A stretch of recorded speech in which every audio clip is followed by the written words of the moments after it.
இன்றைக்கி காலையிலே அரிசி உளுந்து ஊற வைக்கலாம்னு சொல்லிட்டு ஊற வச்சுட்ருக்கேன். ஊற வச்சு மூடி வச்சுட்டு அதுக்கப்புறமா இட்லி வந்து பார்க்குறேன். என்னோட ஹஸ்பண்ட் வந்து பேக் பண்ணிட்டு இருக்காங்க. காலைல அவங்க தாங்க சமைச்சிருந்தாங்க.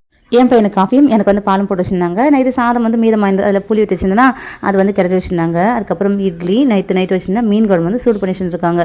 நான் காலையில் எழுந்திருக்கு கொஞ்சம் லேட் ஆகிடுது. அழகாக அந்த வாசல்லாம் பெருக்கி வச்சுருந்தாங்க. கோலம் மட்டும் போடல. கோலம் சேரம் போடலாம் அப்படின்ட்டு நான் தான் போட்டேன். என்னோட மாமியார்ட்டு வந்து காப்பி வச்ச கோலம் இது சிக்கு கோலம் தான். ஒரு குட்டியாக கோலம் போட்டு முடிச்சு சரி துணியெல்லாம் ஊற வைக்கலாம் அப்படின்னு சொல்லி தான் வந்தேன். எங்கள் வீட்டில் நாங்கள் இட்லி போய்ட்டுருந்தேன். இட்லி டெய்லியும் கொடுத்தா கூட சூப்பராக சாப்பிடுவோம். அதுக்கப்புறம் வந்து பார்த்து துணியாக துவச்சி காய வச்சுருந்தாங்க. அடடா இந்த வேலை எஸ்கேப் ஆகிட்டோம்னு சொல்லிட்டு அதுக்கப்புறம் ஜன்னல் வந்து திறந்து விட்டுருந்தேன். எங்கள் வீட்டில் ஜன்னல் பார்த்தீங்கன்னா வெளிப்பக்கமாக தான் இருக்கும் டோரு. ஸோ அது திறந்து விட்டுட்டு ஏன் அப்படின்னு பார்த்தீங்கன்னா நாங்கள் வந்து வலை அடிச்சு வச்சுருக்கோங்க. பாம்பெல்லாம் உள்ள சொல்லி பயந்துட்டு வலை அடிச்சு வச்சுருக்கோம். அதனால வந்து வெளிப்பக்கம் தான் இருக்குது. அதுக்கப்புறம் என்ன என்னோட ஹஸ்பண்ட் பாத்திரத்தை தேக்க நான் வந்து வீடு பெருக்க ஆரம்பிச்சிட்டேன். இன்றைக்கி வந்து பிடி கொடுக்குறது தான் செய்ய போகிறேன். நான் ஒரு vlogல ஷேர் பண்ணியிருந்தேன், மினி vlogல. அதை பார்த்தவங்க எப்படி செய்யணும் அப்படின்னு கேட்டிருந்தாங்க. ஸோ அவங்களுக்கு எனக்கு ஒரு வீடியோ எடுத்துடலாம் அப்படின்ட்டு தான் கொழுக்கட்டைக்கு தேவையான திங்ஸ்லாம் எடுத்துகிட்டு இருக்கேன். நம்ம சேனலை சப்ஸ்கிரைப் பண்ணி சப்போர்ட் பண்ணுங்கள். இன்னொரு வீடியோ பார்க்கலாம். அது வரைக்கும் பாய்.